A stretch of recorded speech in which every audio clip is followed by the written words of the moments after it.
ये जो आपको एक बूढ़ा दरख्त दिखाई दे रहा है, ये भारत की आज़ादी का ऐसा गवाह है जिसकी दास्तां सुनकर आपकी रूह कांप जाएगी। आज़ादी पाने के लिए भारत के सामने कई चुनौतियां थीं। अंग्रेजों की ज़्यादती और टेढ़ी नज़र ने देश में कत्ले-आम मचा रखा था। उसी जख्म को बार बार उकेरता है ये इमली का विशालकाय पेड़। ये शूरवीरों के खून से सना है, रंगा है, सींचा गया है। यह परिसर यूपी के फतेहपुर जिले के बिंदकी से करीब 4 किलोमीटर दूर खजुआ में स्थित है। आज़ाद राष्ट्र के रूप में भारत को पहचान दिलाने के लिए करीब 200 साल तक अंग्रेजी हुकूमत से दो दो हाथ करने पड़े। इसी बीच देश की मिट्टी ने कई नायकों को पैदा किया। इनमें से कई नायकों के नाम जुबान पर हैं तो कई गुमनाम हैं। उन्हीं नामों से एक नाम था जोधा सिंह अटैया।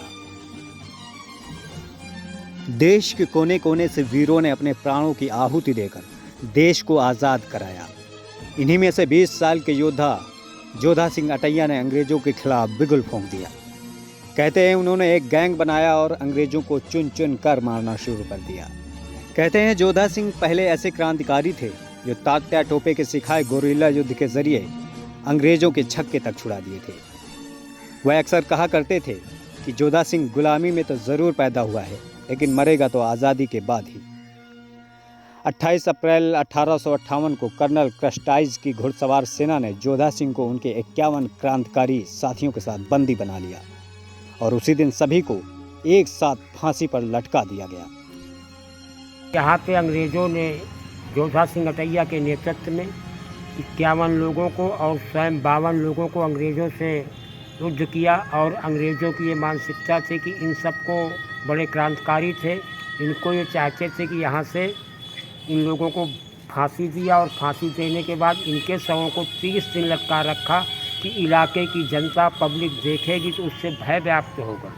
इस भय तभी से इसका नाम 52 इमली पड़ा। और यहाँ राजा महाराजा सिंह रामपुर के उन अस्थियों को 30 दिन बाद बैलगाड़ी में ले जाकर के शिवराजपुर घाट में उनका अस्थियों का अंतिम संस्कार। बताया जाता है कि अंग्रेजों ने लोगों को आतंकित करने के लिए सभी शवों को उतारने से मना कर रखा था। चेतावनी दी थी कि यदि किसी ने ऐसा करने की हिमाकत भी की तो उसका भी यही अंजाम होगा। इसी खौफ के बीच 1 महीने से अधिक समय तक क्रांतिकारियों के शव पेड़ में ही लटके रहे। केवल उनके कंकाल बचे थे। बावनी इमली के पास दर्ज ऐतिहासिक दस्तावेजों के आधार पर जोधा सिंह के साथी ठाकुर महाराज सिंह ने अपने 900 साथियों के साथ 3-4 जून 1858 की रात इनके कंकालों को उतारकर शिवराजपुर गंगा घाट पर उन सभी का अंतिम संस्कार किया।